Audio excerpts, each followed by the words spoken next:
Boru ijji keeni ifa jennaan har'a akkamiin bulee jette jedhama. Dukkana har'a keessa jirtu yoo kan callistee shallagdu ta'e na amani boru hin agartu. Milkaa'inni jiruu ati arguu feetuu kan jiru dhiphina cinqamtu keessadha. Dukkanni kan hammaatu yoo bari'uuf jedhudha. Gaaffii hanqaaqumoo lukkuutu dursa dhalate jettee of burjaajeessitu keessaa bahi.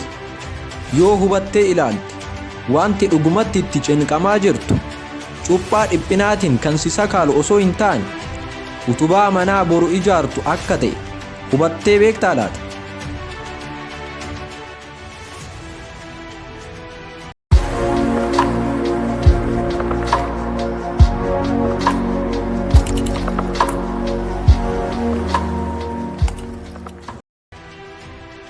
Yeroo tokko kaattu kan hin qabne hiixattu kan hin qaqqabne seeta. Jiruun jiraachaa jirtu, jiruun maatii keetii, haalli biyyi kee, lammiin kee keessa jiru hundi si cinqa. Dhugumatti nama cinqa. Garuu maaltu hin dhiphatin? Hundaaf waan yaaddooti. Garuu hunduu hamma qaba. Guyyaa mara waan cinqamtuuf dhiphina akka dalagaa idilee keetti gootetta. Dhiphinni miidhaa akka sirratti fidu osoo beektuu har'as ni cinqamta. Ilaa maal seeti? Dhiphinni amala fafee tokko qaba. Innis al tokkotti si miidhu. Suuta waan qabdu si harkaa fixa. Dhumarrattis lubbuu keerree si dhabsiisa. Ilmi namaa uumaa isaatii gadi kan isa to'atu sammuu isaati.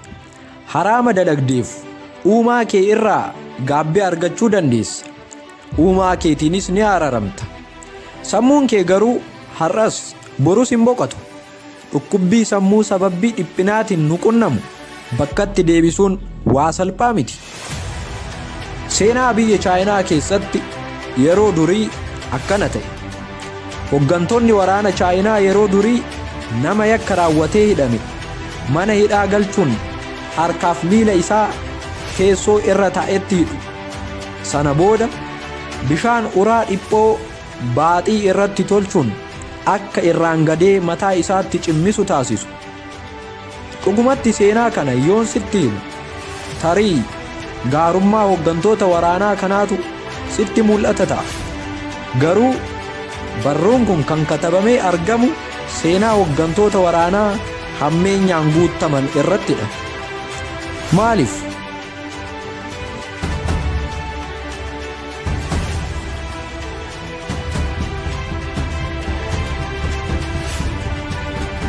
Dhiphinni akka coba bishaan kanaati. Suuta bakkaan si gaha. Akka beektonni addunyaa keenyaa jedhanitti dhiphinni kan uumamu yoo narvoonni yookaan niwurootiraansmiiteriin afaan Oromootiin albuudotni odeeffannoo dabarsituu sammuu keenyaa haalaan dalagaa isaanii hin dalagnedha. Kun ammoo sababbii garagaraatiin mudata. Shoora guddaa kan taphatu garuu dhiphinadha. Namni yoo cinqamu waan godhu dhaba. Kaan dafqaan guutama. Kaan ammoo hirriba dhaba. Gariin qobaa qilleensa faana haasa'a. Kanaaf ammoo hawaasni keessa jiraannu ta'iiwwan fafee keessa dabarsine shoora guddaa taphatu. Kun hundi walitti hidhamee jireenya kaleessaa malee boru hin qabne keessa galla. Ni mukoofta. Abdii kutta. Wanti hundi karra furtuu hin qabne sitti ta'a. Ni dhiphatta. Yoos waan tokko qalbeeffadhu. Innis karri furtuu hin qabne abadan hin kalaqamne. Yaa uumaa kiyya, ani waa tokko si kadhadhaatii na hin qaanessin. Akkuma ilaaltu kana ani hiyyeessa maallaqa hin qabnedha. Kanaaf lootariin akka naaf ba'u taasisi. Kana immoo kan naaf gootu torbee ittaanu keessadha. Kana ta'uu baannaan garuu jedhee uumaa isaatiif xalayaa kadhannaa ta'uu doorsisa ta'uun isaa hin beekamne ergeef. Akka carraa lootarii kanaa ija ishee namicha kanatti golgite. Namichis aarii keessa galuun gara uumaa isaa deemee ammas akkana jedhee gaafate. Yaa uumaa kiyya, ani inni darbe isa darbeef siin qeequ. Maaloo carraa isa torbee ittaanu garuu na jala hin dabarsin jedhee kadhate. Haa ta'u malee ammas carraan fuula ishii itti dukkaneeffatte. Yoo kana namichis aariidhaan akkana jedhe, ani daandii keetiirraa yoomin maqee beeka, siifan bitamaa jedhe. Garuu ati waanta anaaf guddaa si'iif immoo xiqqoo taate kana na dhowwatte. Maaliif?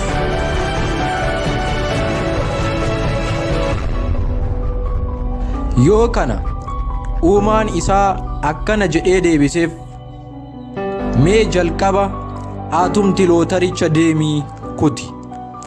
Agartee namni kun dhiphina isaa irraa kan ka'e lootarii osoo hin kutin carraa lootarii ba'uu taa'ee eega ture. Nama deegaaf dhalate lukkuutu jalaa maseena jedhama mitiire. Nutis waanta boruu keenya baay'ee sodaannuuf dalagaa har'a dalaguu qabnu osoo hin dalagin yeroon keenya akkanumaan sokka. Namni har'a jiraachuu qaba.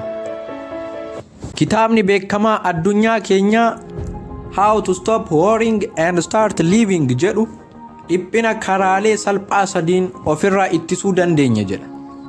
Inni jalqabaa rakkoo uumame xiinxaluu. Rakkoon uumame maalidha jedhii xiinxali.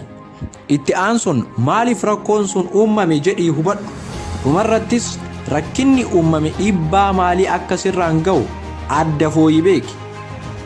Sadarkaan inni lammaffaa rakkoo uumame ofitti fudhachuu qabda. Wanti dhiphina natti ta'e osoo dhugumatti jiruu kiyya keessatti uumame maal godheen falaaf jedhii yaaduu jalqabe. Jechi beekamaa akkana jedhu jira, wanti lafarra jiru garamitti kufa. Dhugumatti rakkoo na mudate akka waan isa dhumaa fi fiixaa hin qabnetti ilaaluu dhaabuun qaba jedhiiti murteessa. Sadarkaan inni sadaffaa furmaata rakkoo sanaa xiinxali. Namni yoo waa'ee furmaataa yaaduu eegalu dhiphinni sammuu keenya keessaa bakka isaa gadhiisuu eegala. Kana jechuun namni beela'e yaaddoon isaa beela'uu isaa osoo hin taane maal nyaachuu akka qabu ta'uu qaba. Gubataa marqaa hubataa taarga. Kanaaf dhiphina sadarkaalee sadi kan hordofuun ofirraa ittisuun barbaachisaadha.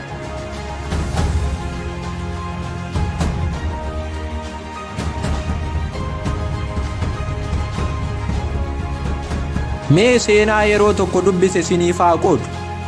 Dur namoonni lama badii dalaguun adabbiin du'aa isaanii irratti murtaa'e. Dhumarrattis du'a isaaniin dura waan taasisuu barbaadan akka dubbatan carraan isaanii laatame. Namichi inni jalqabaa waan baay'ee cinqameef haasaa isaa akkana jechuun eegale. Ani hedduu cinqameera. Boroo hamman adabbii du'aan boqodhutti dubbii homaa dubbachuu hin fedhu jedhe. Yeroo sanatti murtii kana dhaga'uuf mootiin biyyattii dirree adabbiin itti laattamu irratti argamanii ture. Kana kan hubate himatamaan inni lammaffaa akkana jechuun haasaa isaa eegale. Dhugumatti balleessaa balleesseera. Adabbiin adabamees naaf mala. Garuu du'uu kiyyaan dura biyya kiyyaaf waa tokko dalaguun fedha. Abbaan kiyya osoo hin du'in dura beekumsa tokko na barsiisee jira. Innis farda gulufsiisuudha. Erga balaliisuun kiyya immoo hin oolle farda adii mootii keenyaan balaliisuu fedha. Kanaaf ammoo waggaa 2 qofan barbaada jedhe. Yoo kana namni hundi namtichi qoosaa eegale jedhanii itti qoosan. Dubbiin haa bultu akkum jedhan. Mootiin biyya kanaa dubbiin kun hirriba dhorkeen. Tarii mootii addunyaa farda balali'u qabu jedhamee otoon waamama ta'e hoo maaltu beeka jedhee yaade. Bariituu isaas mootichi murtee akkana jedhu dabarse. Akkum jette waggaa 2 siifan kenna. Farda kiyyas akka balali'u naaf goota. Garuu waan jette yoo dhara ta'ee argame du'a maafan garaa aayyoo koo keessatti bishaan ta'ee hin hafne si jechisiisuun duuta jedheen. Murteen yoo xumuramu hiriyaan isaa akkana jedhee gaafateen. Dhuguma waggaa 2 fagoo seeteetu wanta hin taane waadaa galtaa jedheen. Innis akkana jedhee deebiseef, boru har'a miti. Wanta kana yoo murteessu waa afur yaadeen dubbadhe. Inni jalqabaa waggaa lamaan kana keessatti fardi mootii keenyaa ni du'ata. Inni lammaffaan mootichumtuu ni du'ata. Inni sadaffaan tarii aanumtuu nan du'ata. Inni arfaffaan garuu maaltu beeka, tarii dhugumatti farda mootii kanaa akka balali'u nan taasisa ta'a. Agartee dhiphina yaaduu mannaa furmaatni fala qaba.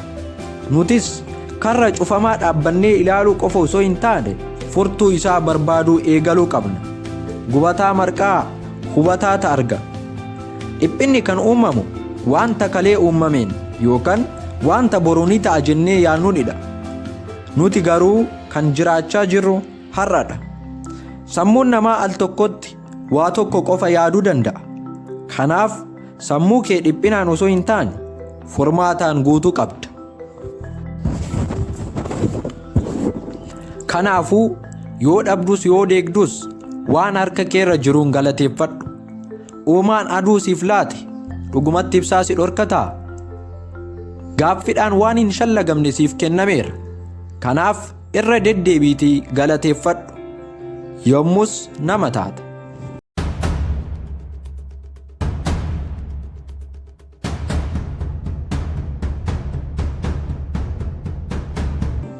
Viidiyoo kana irraa wanta gaarii akka argattan abdiin qaba. Kana booddee abdii akka bishaan bonaa cimmistu eeguu dhaabdee gara fuulduraanii tarkaanfatta jedheen amana. Waan nu faana turtaniif galanni keenya galata deemsa lagaati. Viidiyoo kana irraa waan hubattan sakaallaa kuttanii darbuuf feetan koomantii jalatti nuuf katabaa. Viidiyoo kanas hiriyoota keessanitti agarsiisuun nama jiruu kaaniif dhimmamtan ta'uu keessan itti agarsiisa. Warri maatii Siinqee miidiyaa hin taane immoo barreeffama diimaa subscribe jettu tuquun maatiif nuu ta'an dhaamsa keenya.